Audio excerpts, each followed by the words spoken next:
Sabemos que, no es para un hermano, sino para edificación vuestra. A nosotros, cada uno de los que vamos a participar también nos ha ayudado. Refresca nuestra mente. Dentro de todos los que estamos en este lugar en este momento, podemos decir que conocemos de lo que dice la Escritura. Así que va a ser más bien un refrescarnos y motivarnos, ¿verdad?, a cuál es la perfecta voluntad de Dios. El libro de Juan dice la Escritura que muchas otras señales y milagros, ¿verdad?, hizo nuestro Señor Jesucristo, pero que solamente esas fueron escritas, ¿verdad?, para que la gente supiera de que Jesús era el Cristo, y que así creyendo obtuvieran la vida eterna.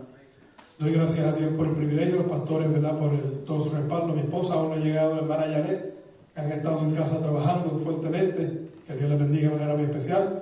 A mis hermanos Walter Carreño, hermano Ricardo Mengíbar, por haberse ofrecido, ¿verdad?, como sacrificio para esta noche. Dios ha sido bueno, Dios ha provisto. En esta noche, nos hemos repartido el material que se ha preparado ya de antemano.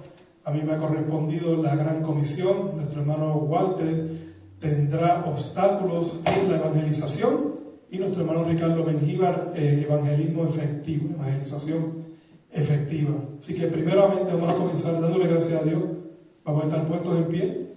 Vamos a orar sobre todas las cosas, y luego entonces estaremos buscando el libro de Mateo capítulo 28 para así poder dar lectura y dar comienzo. Soberano Dios y Padre que estás en gloria, te adoramos, te glorificamos y te exaltamos, Dios. Te damos gracias, Padre, por el privilegio que nos concedes en esta hora, Señor.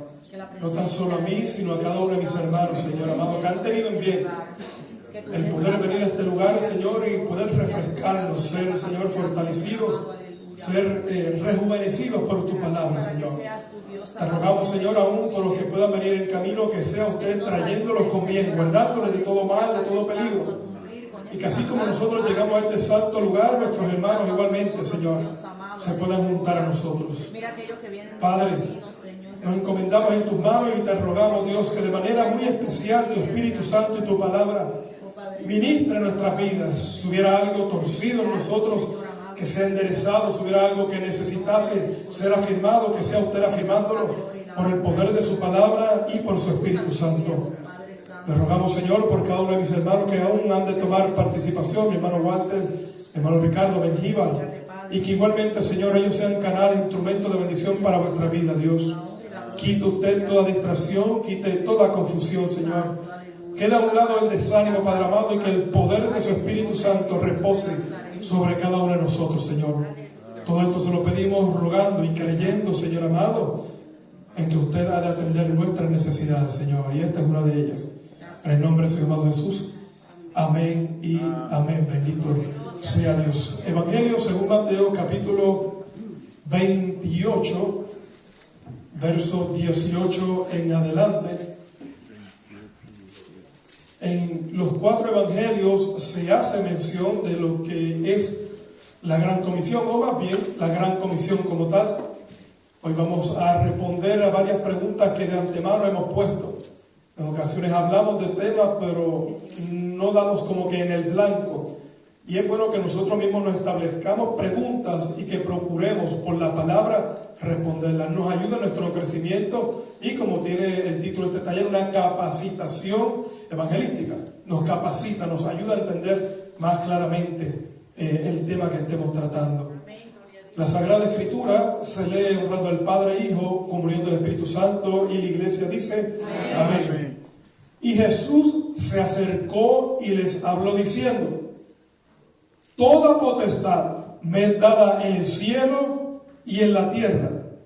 Por tanto, id y haced discípulos a todas las naciones, bautizándolos en el nombre del Padre y del Hijo y del Espíritu Santo, enseñándoles que guarden todas las cosas que os he mandado. Y he aquí, yo estoy con vosotros todos los días hasta el fin del mundo. Amén. Decimos todo, ¿verdad? Y pueden tomar asiento, amada iglesia. La gran comisión.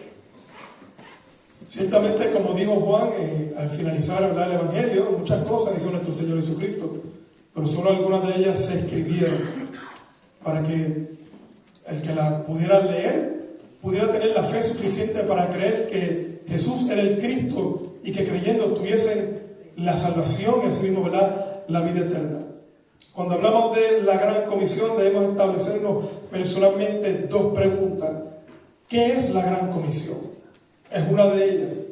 Y es necesario que como hijos de Dios podamos responder correctamente y nosotros, primeramente nosotros, estemos convencidos de qué es lo que nosotros creemos y qué es lo que el Señor nos ha encomendado hacer. La segunda pregunta sería ¿por qué o para qué ha sido establecida la gran comisión?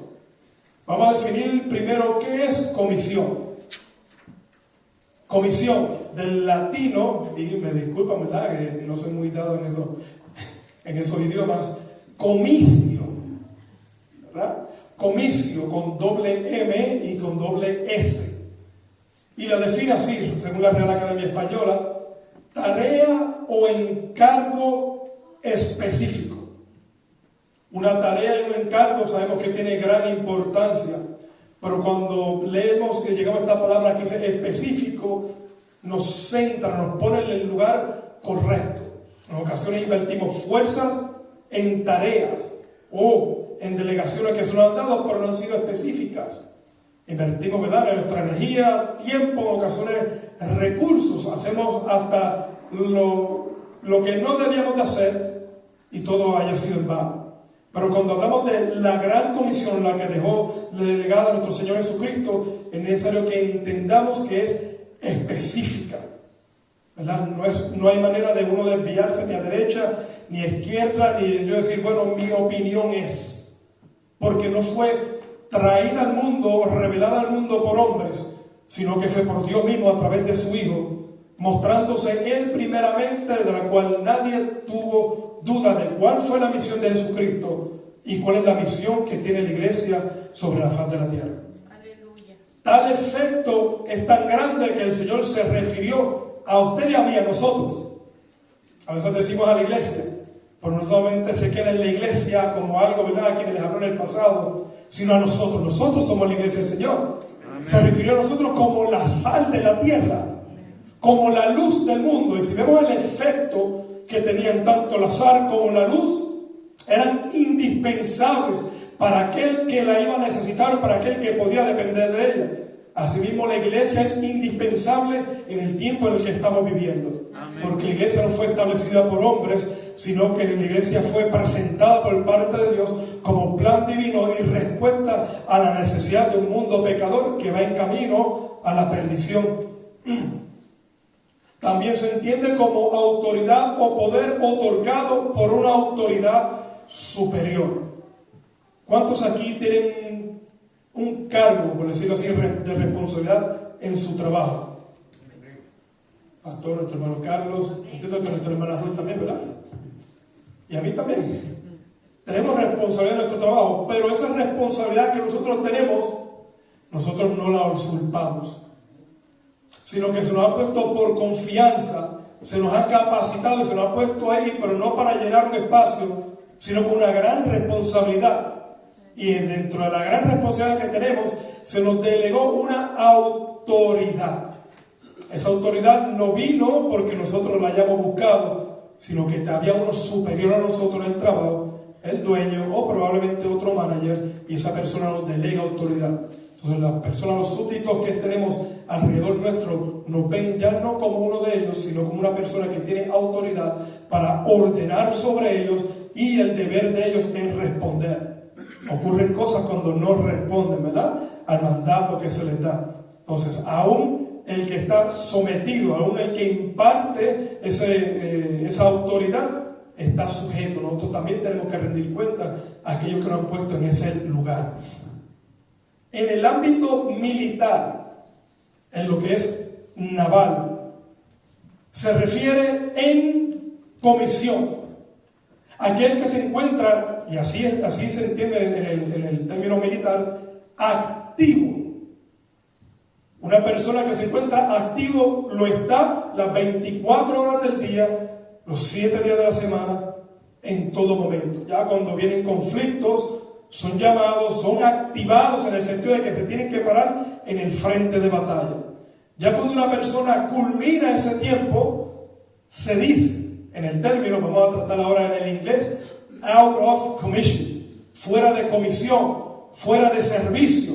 Y en algunos momentos, tuve que anotarlo aquí, se dice que está en reserva, está recesando de aquel deber por el cual él había sido llamado. La gran comisión, dos palabras son las que reúnen la gran comisión.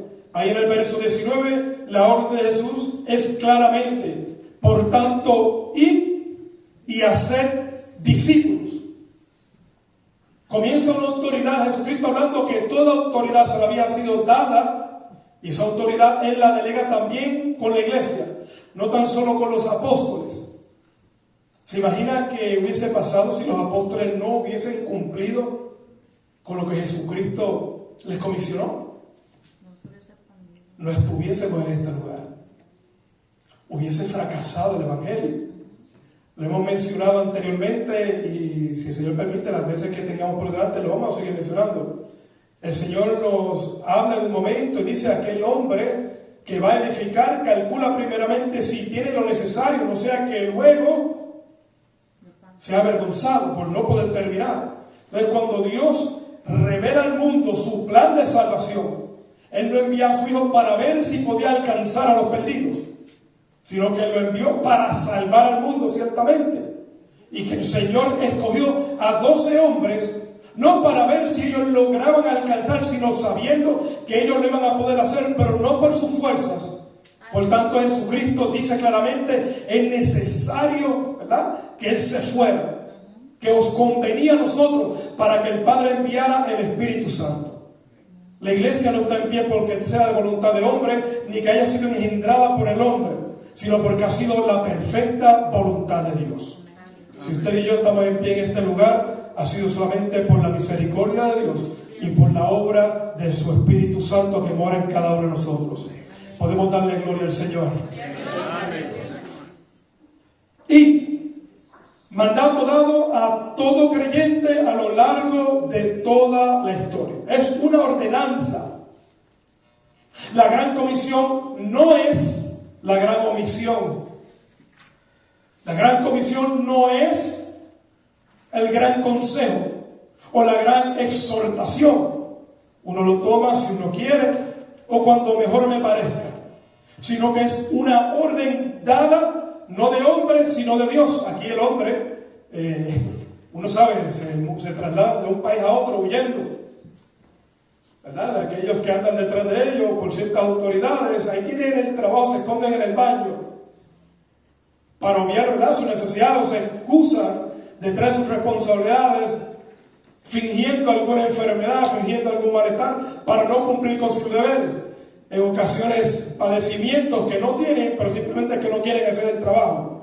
Pero en la obra del Señor no hay excusas. Delante del Señor nadie puede mentir. Mientras yo meditaba en esta parte, ciertamente uno debe detenerse uno más en la Escritura. Hay historias que traen mucha más revelación. A veces nos desviamos y nos enfocamos en cosas que nos podemos identificar. Pero yo pensaba como el rey Asuero y la reina Basti, como el rey manda a llamar a la reina y la reina no responde al llamado del rey. Personas seculares. Y allí el rey, porque sabía que había un edicto y por el honor suyo como rey, hizo cumplir la ley, lo que estaba establecido. Como en el mundo pagano, el que no tiene temor a Dios, el hombre hace valer su voto, cuanto más como hijos de Dios debemos de corresponderle a aquel que nos ha salvado. Si nosotros mirábamos en el camino en el que nosotros nos encontrábamos y a donde Dios nos tiene ahora, creo que debemos de ser mucho más que agradecidos, sino que vivir entregados para la obra del Señor. una vida en entrega. Gloria a Dios. Solamente yo meditaba en eso, como un rey pecador, su esposa, la reina, no respondió. Cuanto más si la iglesia no responde a la orden de no un rey terrenal, un rey corrupto, un rey pecador, sino al Rey de Reyes y Señor de Señores.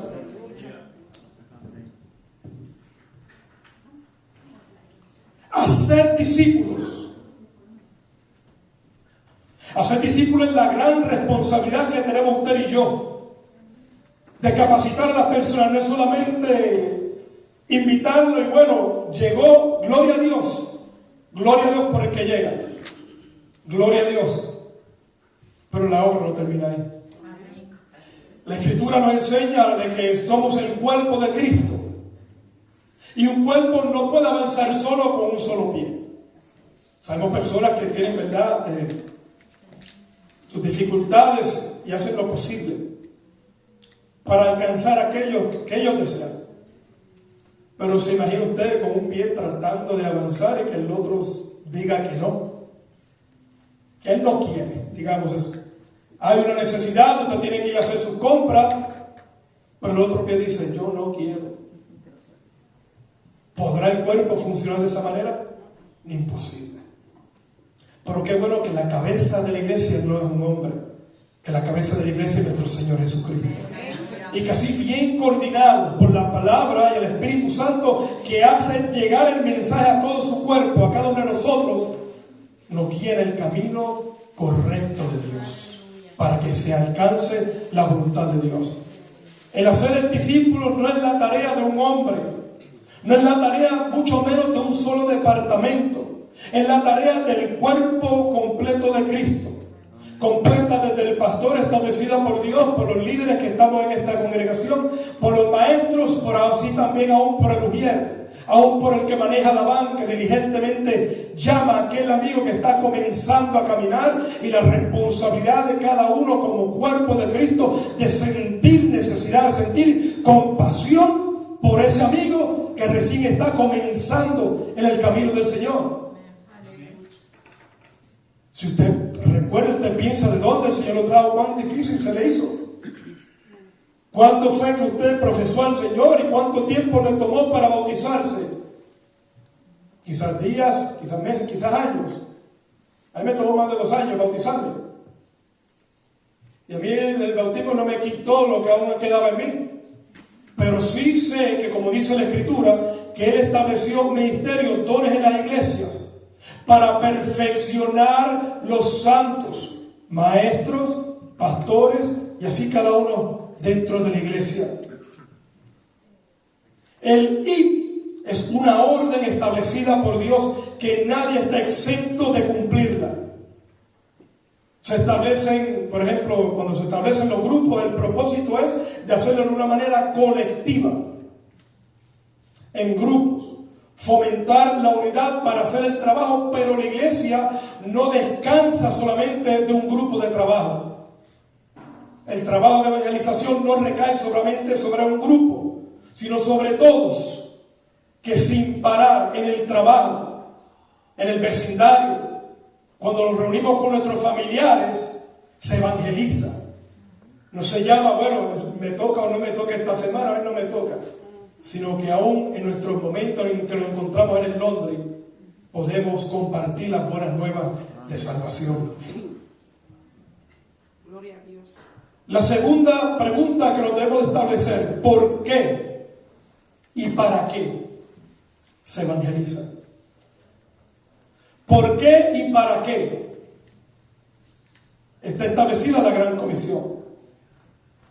Se establece por y para, por fe. Veamos brevemente Marcos 16:15. Dice la Escritura: y les dijo, id por todo el mundo y predicar el Evangelio a toda criatura. Ahí está la orden. Ahora, el por qué y para qué es la Gran Comisión. Verso 16: el que creyere será salvo, mas el que no creyere será condenado. Se proclama la buena nueva de salvación por fe y para fe. ¿Vimos al Señor? Nosotros no le vimos. Pero sí tenemos la seguridad de que Él resucitó. Entonces, evangelizamos por fe. ¿Le hemos visto venir? Todavía no, pero sabemos que Él va a venir.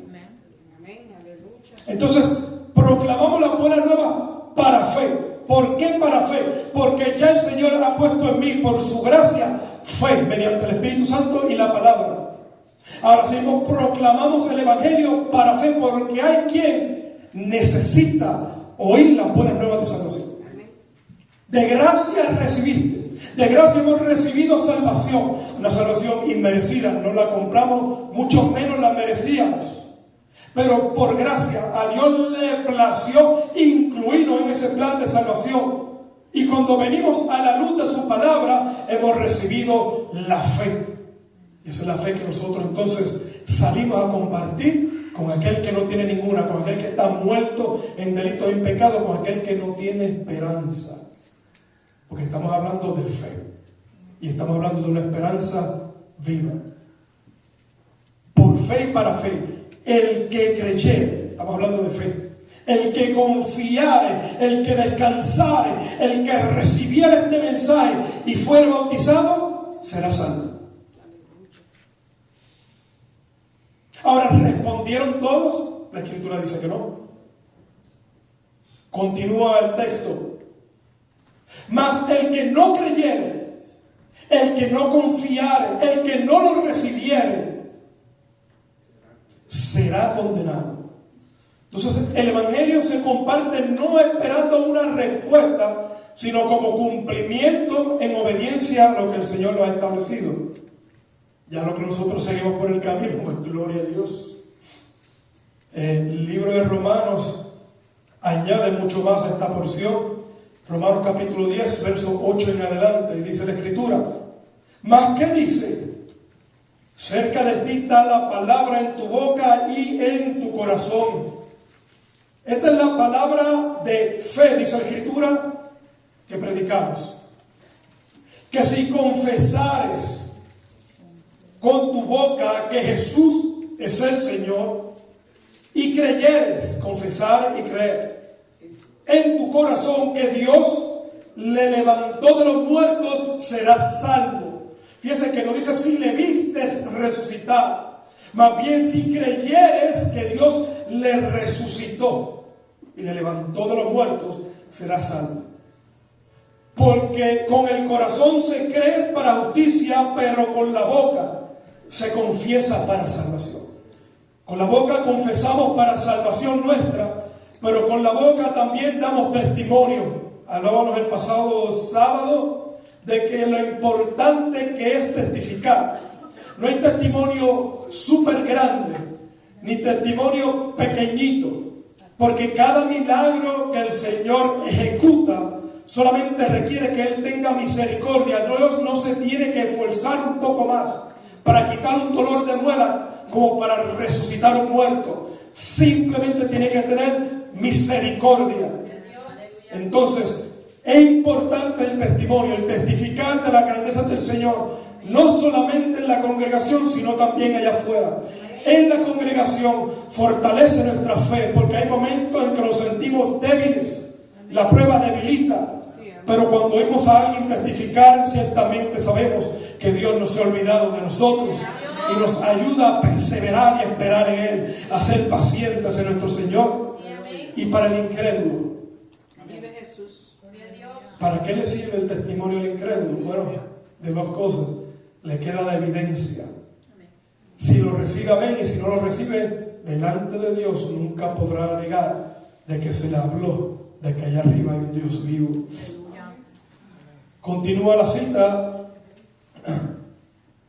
Pues la Escritura dice: todo aquel que en Él creyere no será avergonzado.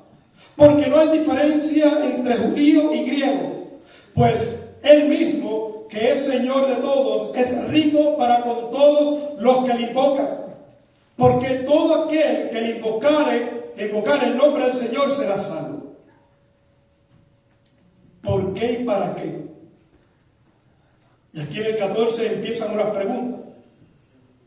¿Cómo?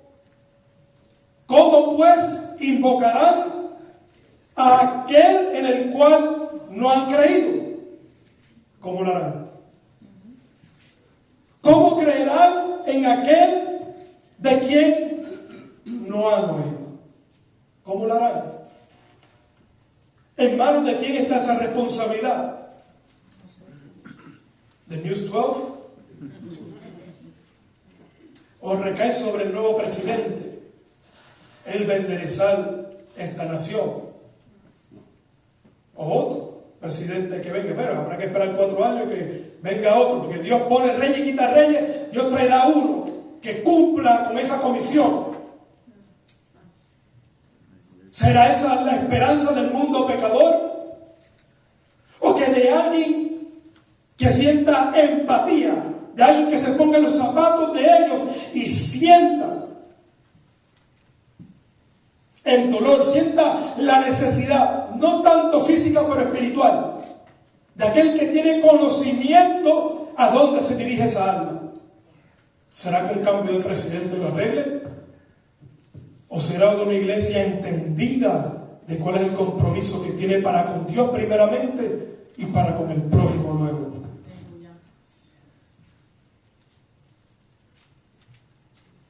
¿Cómo oirán sin haber quien les predique? Ahora, el centro del mensaje de la predicación es Jesucristo. Y se predicará. Y será predicado este evangelio del reino en todas las naciones. Para testimonio a todas las naciones, entonces vendrá el fin.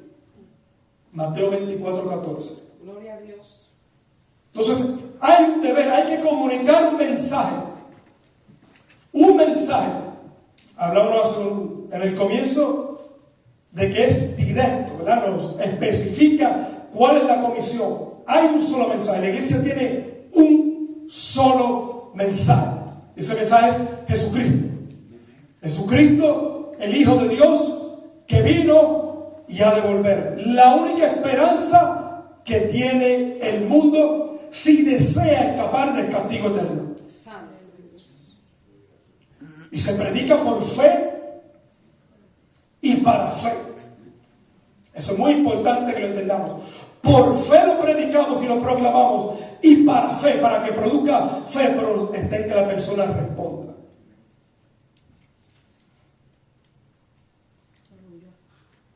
Hay un punto muy importante y hay muchas cosas que hablar de la Gran Comisión.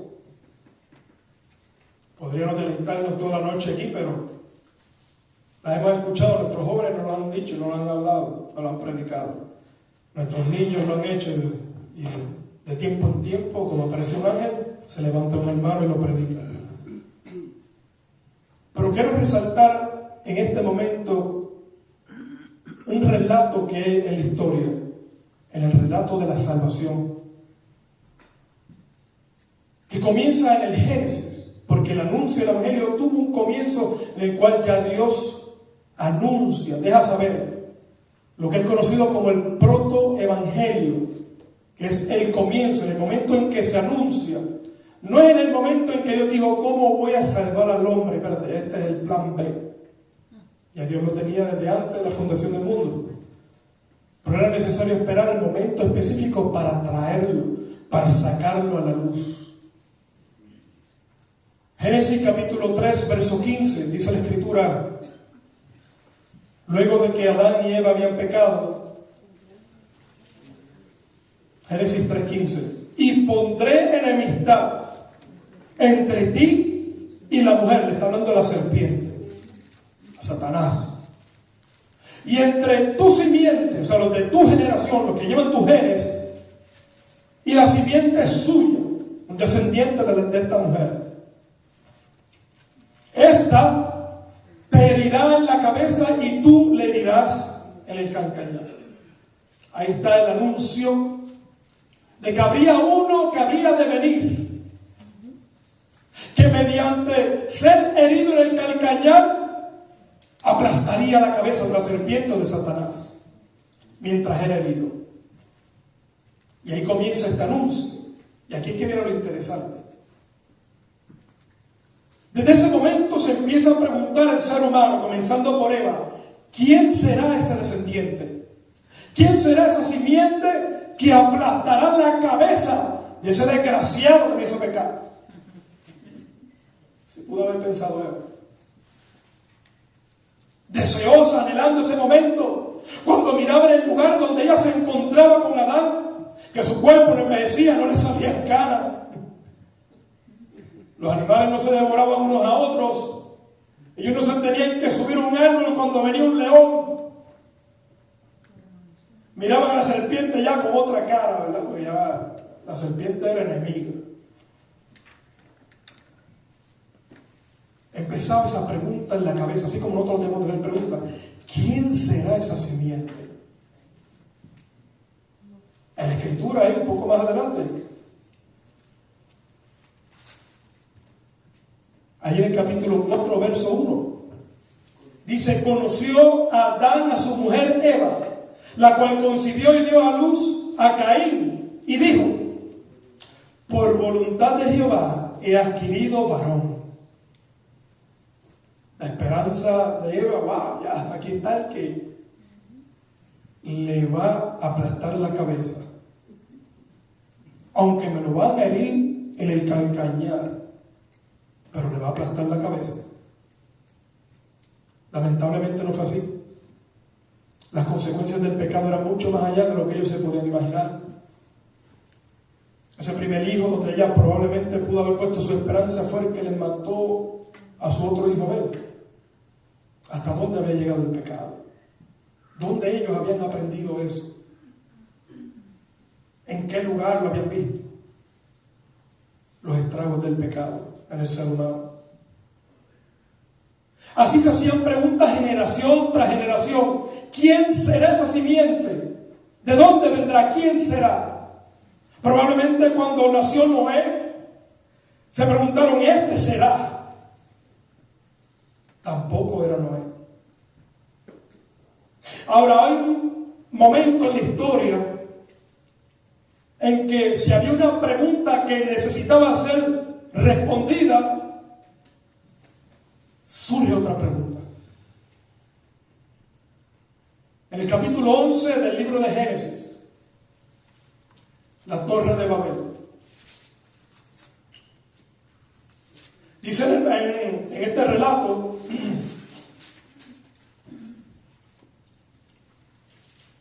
que Dios, viendo la intención de los hombres, verso 7 y verso 8, ahora pues descendamos y confundamos allí su lengua para que ninguno entienda el habla de su compañero. Así los esparció Jehová desde allí sobre la faz de toda la tierra, y dejaron de edificar la ciudad. Otro problema.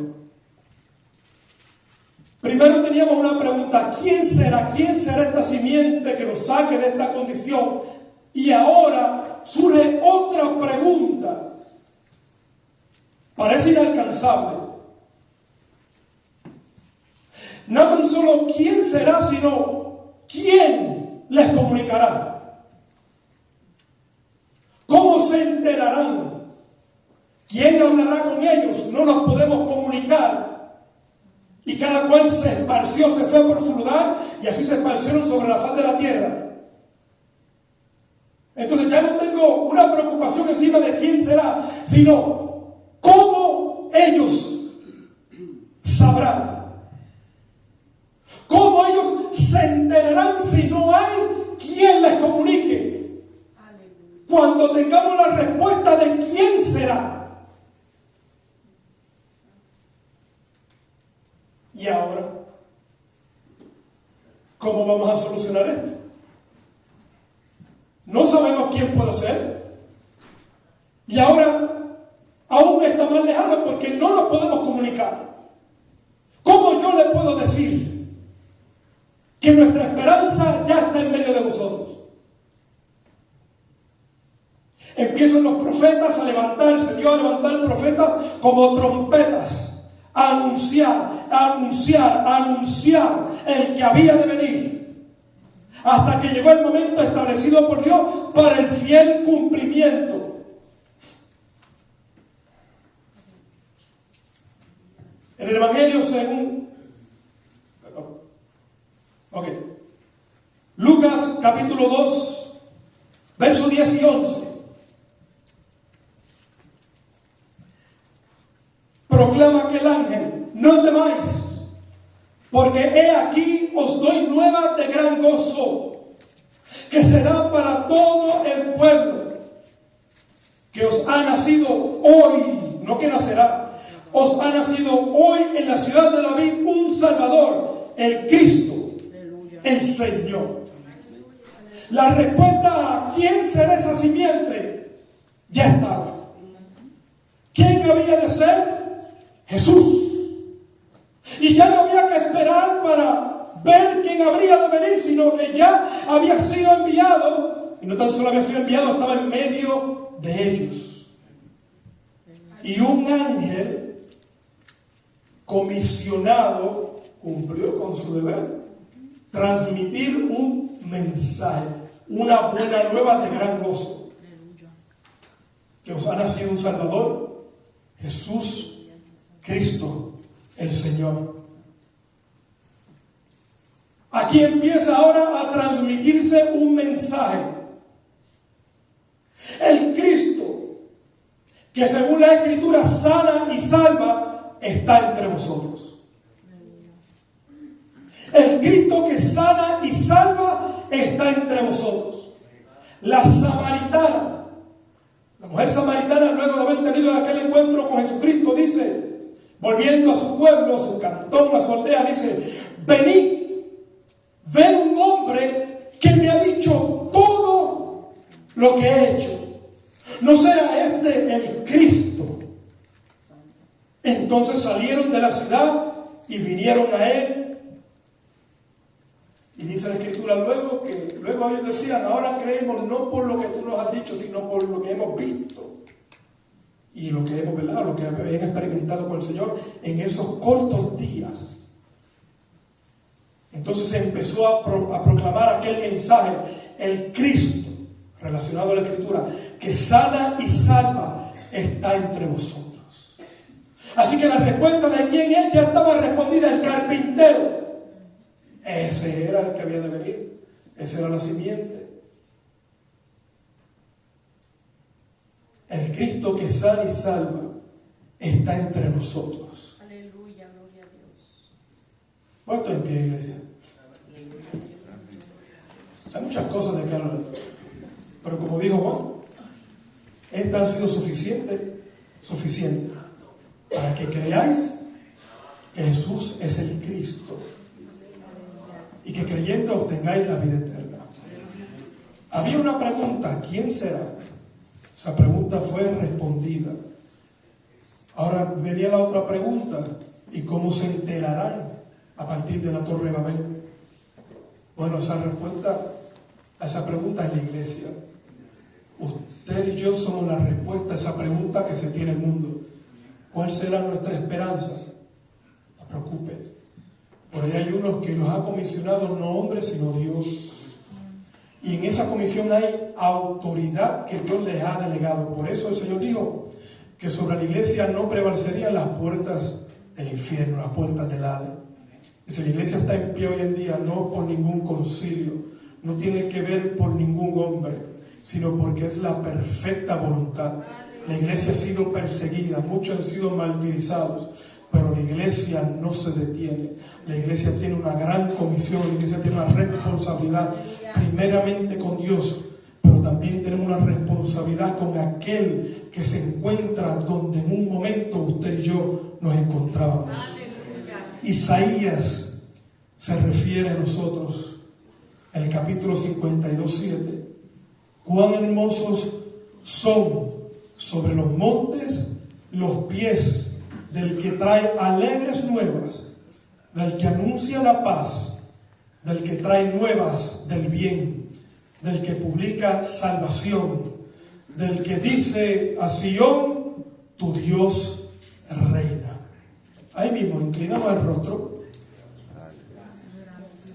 Hay mucho más palabras, ¿verdad?, que seguir meditando, y hay mucho más que podríamos seguir hablando. Pero esto es suficiente.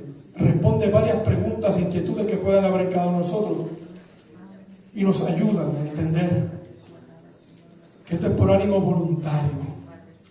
Y si alguno no siente ese ánimo, no siente esas fuerzas, vamos a levantar un clamor.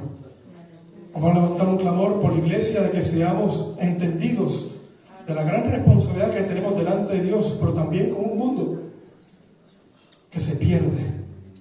Una generación que se está perdiendo.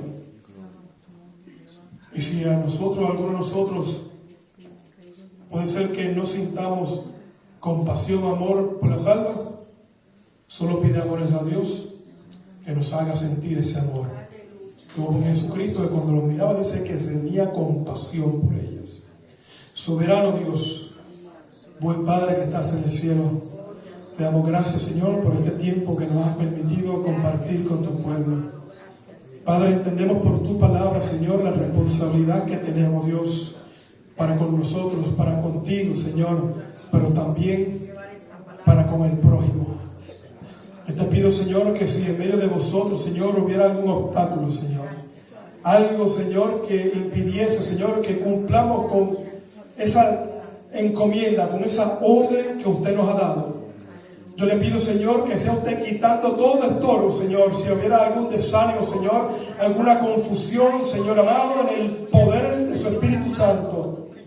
Si hubiera alguien, Señor, que tuviera los brazos caídos, que aún, Señor, por cualquier motivo, Dios, no sienta compasión por las almas, Dios, yo le ruego en el nombre de Jesús, Señor, que sea usted poniendo en su corazón ese fuego ardiente, Señor amado, que lo hace caminar y no detenerse, que lo hace levantarse de la posición en la que se encuentra, que lo hace no tan solo levantar, sino correr en pos de ella, Señor amado, que lo hace separarse para el uso exclusivo, Señor amado.